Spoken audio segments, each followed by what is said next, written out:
Yo, it's Juke Sports here, and welcome back to my NFL Draft Breakdown series. This is going to be the Cincinnati Bengals. You guys crushed it on my last video. So remember, if this video gets 5 likes by tomorrow, I will be uploading the Redskins Draft Breakdown.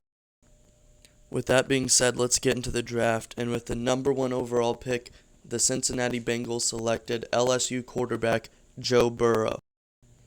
This pick gets an A+ for me. There's really no other place that Cincinnati should have gone here. I don't quite believe that Joe Burrow himself is going to save Cincinnati, but he's their franchise quarterback. And getting that with the number 1 overall pick is a really big deal. I really don't see how he busts in the NFL. Burrow is 6'3", 221 pounds. He did not participate in any athletic testing and did not throw at the NFL Combine. He also only played at this level in college football for 1 year. But besides that, it's really hard to deny how great he played in that 1 year span. He has the ability to really become this generation's Tom Brady. So that's an A+, even though it was the number 1 overall pick. They really took the best player there and a franchise quarterback. At the top of the second, with the 33rd pick in the draft, Cincinnati selected Clemson wide receiver T. Higgins. Higgins is a 6'4", 216-pound jump ball receiver. He did not compete in any athletic testing at the NFL Combine, but from what I've seen from film, he has burst and really good top-end speed for a guy at his size. I really like the comparisons to either A.J. Green or Courtland Sutton. I think that Higgins is going to be a great number 1 receiver for Joe Burrow and the Cincinnati Bengals. Higgins has a really high floor to me, and his top-end ceiling may be reached considering that he's going to be able to study under A.J. Green for at least another year. This is, once again, another A+ pick for me. I really don't see how any other player could have the impact that T. Higgins is going to have year 1 and continuing for Joe Burrow.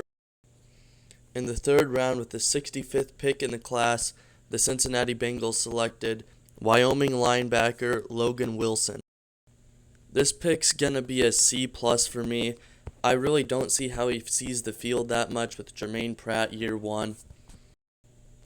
Logan Wilson ran a 4.63 40-yard dash at 6'2", 241 pounds, so he's a pretty athletic linebacker.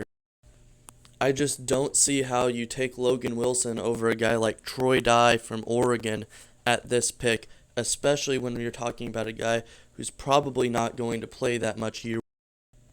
In the 4th round, with the 107th pick of the draft, the Cincinnati Bengals selected linebacker Akeem Davis Gaither. Gaither is very versatile and a very athletic linebacker who can also pass rush when they need him. This pick is going to be an A for me. He is going to bring a whole nother dimension to the Cincinnati Bengals defense, where they can have a coverage guy who can also pass rush, so he can stay in on different downs. He can line up like he's going to pass rush and then drop into coverage. He really brings a lot of versatility to the Cincinnati Bengals. With the 147th pick in the 5th round, the Cincinnati Bengals selected Notre Dame defensive end Khalid Kareem. This pick's also going to be an A for me. I would have been fine with them taking him in the 3rd or 4th round. I don't know why the NFL.com page says that they projected him to go undrafted. I've seen a lot of hype around him. I do think that he's a good player and he fits their scheme very well. It makes sense that he's going into the 5th round for them, though, and that they wouldn't have taken him earlier, considering I imagine he won't see much playing time early on as a backup defensive end, but he could definitely play his way into overtaking Andrew Brown's spot on their depth chart behind Carlos Dunlap, and then ultimately taking over for Dunlap once he retires or leaves the team. With the 180th pick in the 6th round, the Cincinnati Bengals selected offensive tackle from Kansas, Hakeem Adeniji. This is going to get a B for me. I really like the pick at lineman here, a guy to develop.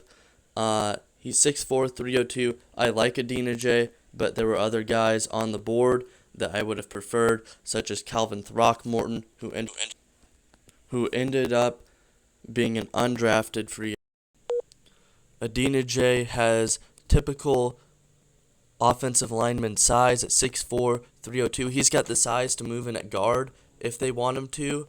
A 34-inch vertical shows he's got some really good burst in his hips that could definitely be used to develop him into something in the 7th round. With the number 215th pick in the class, the Cincinnati Bengals selected Purdue linebacker Marcus Bailey. Bailey's not a great athlete, and he's not particularly big for a linebacker at 6 foot 235. I see him more so being a special teamer, which is kind of what you're looking at in the 7th round. He's really great at finding the football, and he's a solid tackler, so that should be something that he finds himself possibly making the team for. Alright, so that's it for the Cincinnati Bengals draft breakdown. Remember to hit that like button and hit that subscribe button. If this video hits 5 likes by tomorrow, I will be uploading my Redskins draft breakdown video tomorrow, if this video hits 5 likes by then. Alright, that's it. JS out. Peace.